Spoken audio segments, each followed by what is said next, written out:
موضوع نماز کے فوائد۔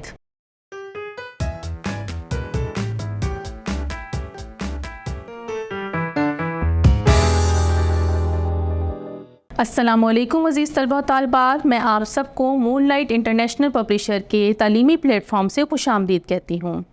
ہمارا آج کا موضوع ہے نماز کے فوائد۔ نماز جو اسلام کا دوسرا رکن ہے اور بہت ہی اہم عبادت ہے، اس کے جسمانی اور روحانی بہت سارے فوائد ہیں۔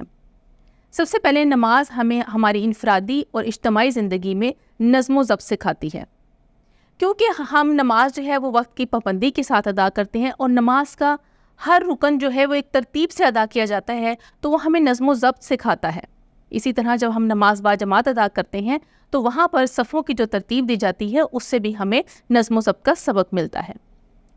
نماز ہمیں روحانی اور جسمانی طور پر پاکیزہ کر دیتی ہے۔ جسمانی طور پر تو آپ کو معلوم ہے کہ پاکیزگی کے بغیر نماز ادا نہیں ہوتی۔ پاکیزگی کے لیے ہمیں وضو اور غسل کرنا پڑتا ہے، یا اگر غسل ضروری ہو تو غسل کیا جاتا ہے، ورنہ وضو کے ساتھ ہم نماز ادا کرتے ہیں اور جسمانی طور پر پاک ہو جاتے ہیں۔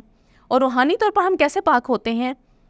نبی اکرم صلی اللہ علیہ وآلہ وسلم نے ایک دفعہ حضرت ابو ذر سے روایت ہے کہ آپ نے سردی کے موسم میں باہر گئے، درختوں سے پتے جھڑ رہے تھے، تو نبی اکرم صلی اللہ علیہ وآلہ وسلم نے ایک درخت کی ٹہنی پکڑ کر اس کو ہلایا تو اور درخت کے پتے گرے۔ نبی اکرم صلی اللہ علیہ وآلہ وسلم نے حضرت ابو ذر سے کہا کہ جب ایک مومن جو ہے وہ اللہ کی رضا کے لیے نماز ادا کرتا ہے تو اس کے گناہ اسی طرح چھٹ جاتے ہیں، اور انسان اسی طرح روحانی طور پر گناہوں سے پاک ہو جاتا ہے۔ نماز انسان کو گناہوں اور برے کاموں سے محفوظ رکھتی ہے، جیسا کہ سورہ عنکبوت میں ارشاد ہوتا ہے، اقم الصلاۃ ان الصلاۃ تنہی عن الفحشاء والمنکر، کہ نماز قائم کرو، بے شک نماز بے حیائی اور برے کاموں سے روکتی ہے۔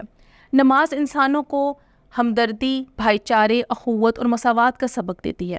نماز سے اللہ تعالیٰ کی خوشنودی حاصل ہوتی ہے۔ حضرت حذیفہ رضی اللہ تعالیٰ عنہ سے روایت ہے کہ نبی اکرم صلی اللہ علیہ وآلہ وسلم نے ارشاد فرمایا کہ اللہ کے ہاں بندے کی سب سے پسندیدہ حالت یہ ہے کہ وہ سجدہ ریز ہو کر اپنے چہرے کو خاک آلود کر رہا ہو۔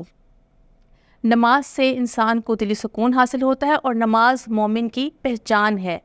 نبی اکرم صلی اللہ علیہ وآلہ وسلم کے ارشاد کے مطابق مومن اور منافق کے درمیان فرق کرنے والی چیز نماز ہے۔ امید کرتی ہوں کہ نماز کے فوائد کو سمجھتے ہوئے اور نماز کی اہمیت اور فرضیت کو جانتے ہوئے آپ نماز کی پابندی کی کوشش کریں گے۔ اللہ حافظ۔